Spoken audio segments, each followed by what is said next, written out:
Welcome to a new episode with ideas and insights. Find the strategies, tactics, and tools for your success in your initiative, project, and campaign. You are listening to the IdeaCast with your host, Tom Wittig.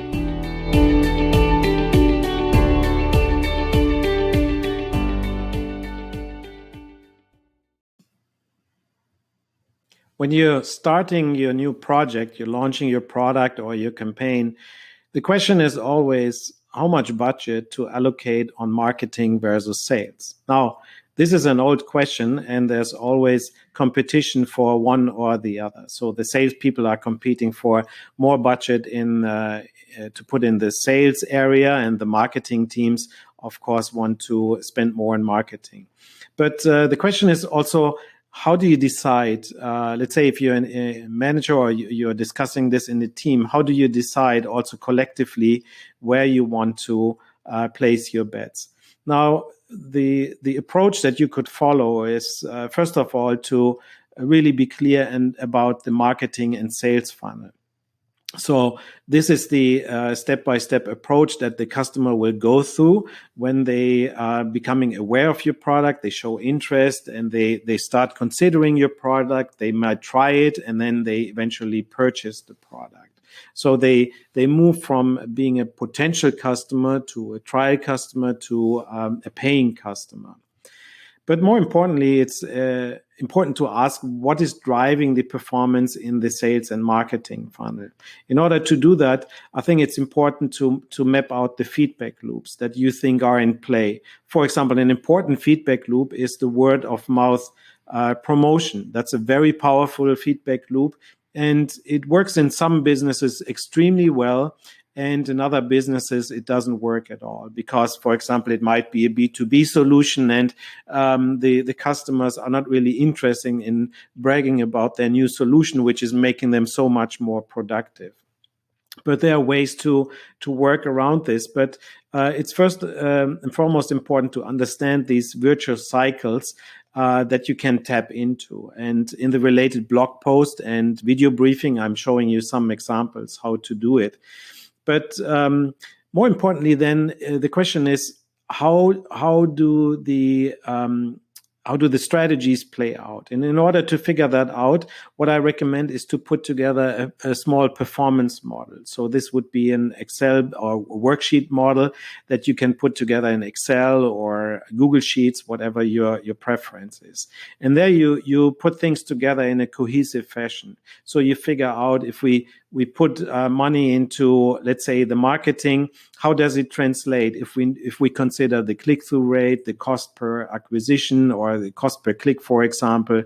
And I'm showing an example calculation of the sales and marketing funnel in the related blog post. So you may want to take a look at this. Now, the question that I usually get when we run these kind of workshops is, okay, how do we know these parameters? Now, there are three basic ideas behind this. One is, well, you can draw from your previous experience. But if you don't have a previous experience, if it's a brand new product or a brand new campaign, you could try it out with a low-cost test campaign. And there you can firm up the assumptions, and then you can feed that back into your spreadsheet model and figure out what the performance looks then. The other way to do it is to, if you don't have the luxury to spend upfront on a test campaign, is to discuss the assumption and discuss the ranges, for example, the minimum and the most likely and the maximum range. So the simplest way is to do separate calculations for what your expected campaign performance might look like. And doing this way, I think you can do it separately for the sales campaign, the marketing campaign, etc., and then figure out what would be an optimal allocation of resources. So there's a way to do it more, let's say, analytical or less analytical and more by gut feeling. But one thing that you can also do is do a sensitivity analysis. So feed in different values for your parameters. So for example, for the click-through rate, you could assume that the most likely value would be somewhere around 3%, but it could be as high as 7% and as low as 0%. And then you feed in that parameter or these different sets of parameter in your calculation. Again, there are different ways to do this. In the related blog post and video briefing this week, I'm showing you a full-blown Monte Carlo analysis. And also, I'm commenting on how to read the results for informed decision making. So that's a way of dealing with uncertainty upfront in a project, but also when you are continue to optimize the project, you may want to revisit and reconfirm and validate the parameters step by step, and then figure out where it's best to allocate the resources. If you want to spend more on direct sales, on digital marketing, or you want to put more effort into driving the word of mouth feedback loop, for example. So wish you good luck with the insights from this episode, and check out the related video, leave a comment, and also share within your community. Looking forward to it. And as always, good luck with your projects. When you are looking for inspiration and help with your digital marketing and growth initiatives, please check out our digital marketing agency, WITTIGONIA Digital.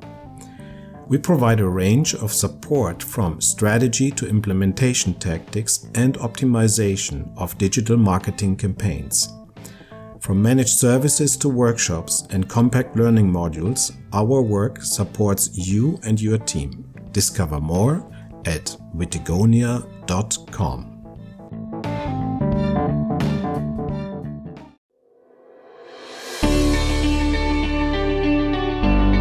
Thank you for listening.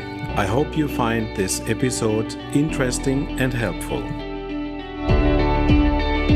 Please rate and share this episode with your team, colleagues, and friends.